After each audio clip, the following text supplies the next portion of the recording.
श्री गणेशाय नमः। नारायणं नमस्कृत्यं नरं चैव नरोत्तमः देवी सरस्वती व्यासं ततो जयमुदीरये।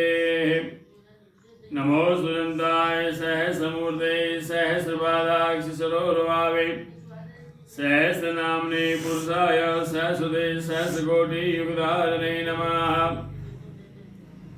नमः कमलनाभाय नमस्ते जलसायने नमस्ते केशवायनन्त वासुदेव नमोऽस्तुते। वसुदेवं सुतं देवं कंसचाणूरमर्दनं देवकी परमानन्दं कृष्ण वन्दे जगद्गुरोः। गुरुर्ब्रह्मा गुरुर्विष्णु गुरुर्देवो महेश्वरः गुरुर्साक्षात् परब्रह्म तस्मै श्री गुरुवे नमः। अथ श्री पौष मास कृष्ण पक्ष एकादशी व्रत कथा प्रारभ्यते। युधिष्ठिर उवाच।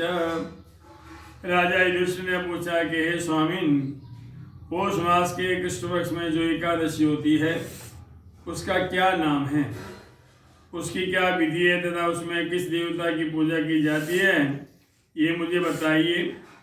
तो श्री भगवान वाचा, भगवान कहते हैं कि हे राजन, पौष मास के कृष्ण पक्ष एकादशी में तुम्हें बतलाऊं, तुम ध्यान लगा सुनो। बड़ी दक्षिणा वाले यज्ञों से भी मुझे उतना संतोष नहीं होता जितना एकादशी के व्रत के अनुष्ठान से होता है। इसलिए सर्वथा प्रयत्न करके एकादशी का व्रत करना चाहिए। पौष मास के कृष्ण पक्ष में एकादशी का नाम है सफला। सफला नाम एकादशी होती है। उस दिन पूर्वक विधान से ही विधि पूर्वक भगवान नारायण की पूजा करनी चाहिए। एकादशी कल्याणकारी है, अतः इसका व्रत अवश्य करना उचित है। जैसे नागों में शेषनाग, पक्षियों में गरुड़, देवताओं में भगवान विष्णु, मनुष्यों में ब्राह्मण श्रेष्ठ है, उसी प्रकार संपूर्ण व्रतों में एकादशी का व्रत तिथि व्रत श्रेष्ठ है महाराज। तो हे राजन, सफला एकादशी के नाम मंत्रोच्चारण करके फलों के द्वारा भगवान हरि का पूजन करे। नारियल का फल, सुपारी, बिजोरा, नींबू, जमीरा, नींबू, अनार, सुंदर, आंवला, लौंग, बेर तथा विशेष करके आम के फल से देव देवा से हरि का पूजन करना चाहिए। इसी प्रकार धूप दीप से भी भगवान की अर्चना करें। सफला एकादशी को विशेष रूप से दीपदान करना विधान है। रात को वैष्णव पुरुष के साथ जागरण करना चाहिए। जागरण करने वालों जिस फल की प्राप्ति होती है वह हजारों वर्ष तपस्या करने से भी प्राप्त नहीं होती महाराज। हे नरश्रेष्ठ, अब सफला एकादशी के शुभ कारणि कथा को सुनो। चंपावती नाम से विख्यात एक पुरी है जो कभी राजा महिष्मत की राजधानी थी। राजश्री महिष्मत के 5 पुत्र थे। उनके जो श्रेष्ठ था वह सदा पाप कर्म में लगा रहता था। पर श्रीगामी वेश्यासक्त तथा उसके पिता के धन को पापों में खर्च करता था। सदा दुराचार करने वाला, ब्राह्मणों का निंदन, वैष्णव देवताओं का हमेशा निंदा करने वाला। अपने पुत्र को ऐसा पापाचार्य देकर राजा महिष्मत ने राजकुमारों में उनका नाम लुम्बक रख दिया। फिर पिता और भाइयों ने मिलकर उसे राज्य से बाहर निकाल दिया। लुम्बक उस नगर से निकलकर मन में चला गया। वहीं रहकर उस पापी ने प्राय समुचे नगर का धन लूट लिया। एक दिन जब वह चोरी करने के लिए नगर में आया तो रात में पहरा देने वाले सिपाहियों ने उसे पकड़ लिया। किंतु जब उसने अपने को राजा महिष्मत का पुत्र बतलाया तो सिपाहियों ने उसे छोड़ दिया। फिर वह पापी वन में लौट गया। प्रतिदिन मांस तथा वृक्षों को फल खाकर जीवन निर्वाह करने लगा। वही दुष्ट का विश्राम तथा पीपल वृक्ष के निकट था। वहाँ बहुत वर्षों तक पुराना पीपल का एक वृक्ष था महाराज। उस वन में वह वृक्ष एक महान देवता माना जाता था। पाप बुद्धि लुम्बक वही निवास करता था। बहुत दिनों के पश्चात एक दिन किसी संचित पुण्य के प्रभाव से उसके द्वारा एकादशी का व्रत पालन हो गया।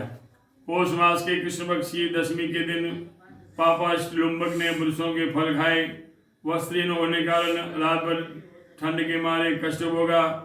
उस समय न तो उसे नींद आई न आराम मिला, वह निष्प्राण सो गया। सूर्योदय होने पर भी वह पापी को होश नहीं हुआ।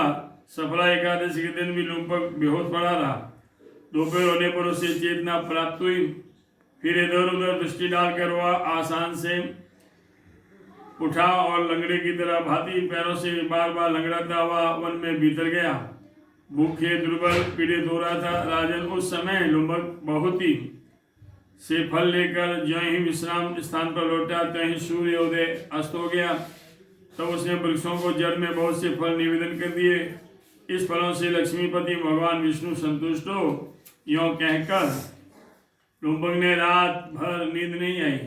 इस प्रकार अनायास उसने इस व्रत का पालन कर लिया। महाराज, उस समय सहसा आकाशवाणी हुई कि हे राजकुमार, तुम सफला एकादशी के प्रसाद से राज्य और पुत्र प्राप्त करोगे।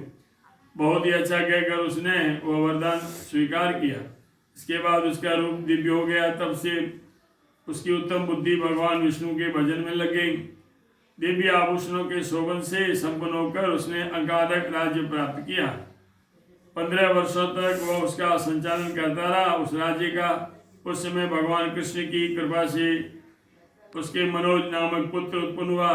जब वह बड़ा हुआ तब लुम्बक ने तुरंत ही राज्य की ममता छोड़कर उसे पुत्र को सौंप दिया और वह भगवान कृष्ण के समीप चला गया, जहाँ जाकर मनुष्य कभी शोक में नहीं पड़ता। हे राजन, इस प्रकार जो सफला एकादशी का व्रत करता है वह इस लोक में सदा सुख भोगकर मरने के पश्चात मोक्ष को प्राप्त करता है। संसार में वे मनुष्य धन्य हैं जो सफला एकादशी का व्रत में लगे रहते हैं, उन्हीं का जन्म सफल होता है। महाराज, इसकी महिमा को पढ़ने और सुनने तथा उसके अनुसार आचरण करने से मनुष्य राजसूय यज्ञ का फल प्राप्त करते हैं। श्री गणेशाय नमः। सुधर्मो राघवंश अधर्मो दस्करन्दरः एवं वदन्ति लोकानां यतो धर्मस्ततो जयः। तिथिवारं च नक्षत्रं योगं करणमेव च पंचांगम सुनते नित्यं गंगा स्नानं फलम्। आज आए करके ठाकुर जी रे पोष रे कृष्ण पक्ष एकादशी सोमवार चित्रा नाम नक्षत्र सफला एकादशी व्रत सर्वे सर्वाः काल 12 मंगलवार 13 बुधवार प्रदोष व्रत 14 गुरुवार अमावस्या शुक्रवार चंद्र दर्शन शनिवार। मंगलम भगवान विष्णु मंगलम गरुड़ध्वज मंगलम पुंडरीकाक्ष मंगलायस्तनो हरि। बोल कृष्णचंद्र भगवान की जय।